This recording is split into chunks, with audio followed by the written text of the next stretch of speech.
Иммунитет деген сөздү өз алдыбызча коргоочу деп которо алсак болот.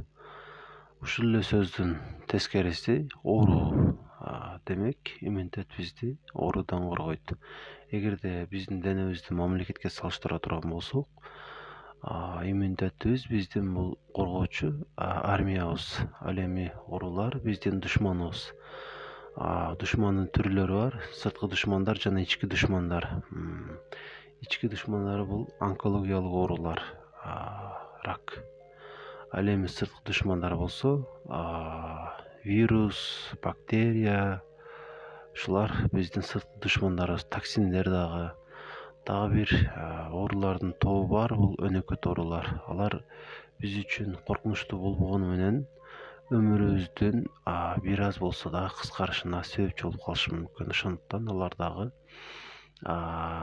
денебиздин негизги душмандары. Алардан баарынан арылуу керек. Арылыш үчүн иммунитетибизди бекемдешибиз керек.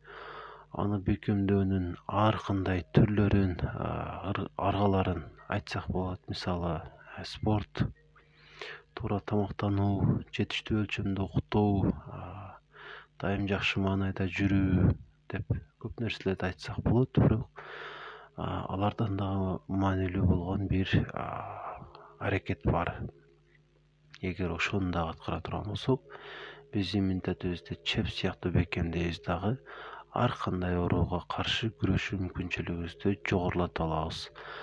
Атам дайыма айтып келчү дагы эле айтат: жылуу жүр, сууга өтөт деп. Мен ага анча маани бербейм, бирок маани берчү эмесмин. Атактуу бир адамдын лекциясын уккандан кийин бул сөзгө ишенип калдым. Негизи элибиздин акылмандыгында сөз жок.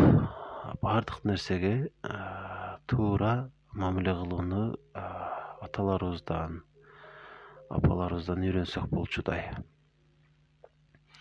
Демек, түшүнүп калганыңыздардай, организмибиз сууктан улам дагы көп ооруларга дуушар болот. Мисалы, тамагыбызга суук тийсе фарингит, ларингит, табарсыбызга суук тийсе цистит, бөйрөккө суук тийсе пиелонефрит. Кайсы жерге суук тийсе ошол жерде ооруу.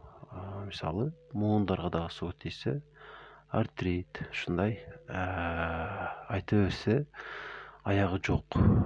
Бирок ошол оорулардын негизги себеби болбосо дагы негизги түрткү ушул суук болуп калат. Ошондуктан сууктан сактануу керек.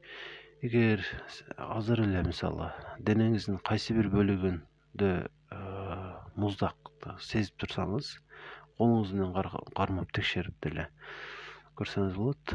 Ошол жериңиз алсыз болот же болбосо оору бар болушу мүмкүн. Ал эми ошол оорудан арылуу үчүн көп нерселерди кыласыз албетте. Ошол катары жылуулаш дагы керек. Күн сайын ошол жериңизди жылуулап турсаңыз, тамырлар кеңейет, көбүрөөк керектүү болгон нерселер, азыктар барат дагы ар кандай ооруга каршы күрөшүү мүмкүнчүлүгү жогорулайт. Негизинен ушул иммунитет тууралуу айткым келген ушулар азырча. Албетте текшерип көрүңүз өзүңүздү.